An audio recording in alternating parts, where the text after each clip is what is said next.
Insiden kecelakaan tunggal yang menewaskan Vanessa Angel dan Bibi Andriansyah di tol Jombang menuju Surabaya, memasuki babak baru. Tubagus Jody, pengemudi mobil yang ditumpangi pasangan suami istri tersebut, ditetapkan sebagai tersangka.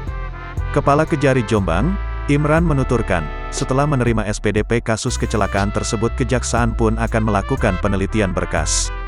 Sudah ada tersangka, atas nama Tubagus Muhammad Jody, kata Imran seperti dikutip Kompas.com, Rabu, tanggal 10 November tahun 2021 petang.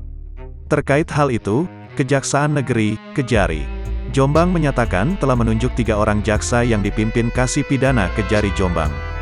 Imran mengungkapkan, kepastian status Tubagus sebagai tersangka diketahui berdasarkan surat dimulainya penyidikan, SPDP, yang diterima Kejaksaan Negeri Kejari Jombang. Imran menuturkan Tubagus dijerat pasal 310 ayat 2 dan ayat 4, Undang-Undang Nomor 22 Tahun 2009 tentang Lalu Lintas dan Angkutan Jalan.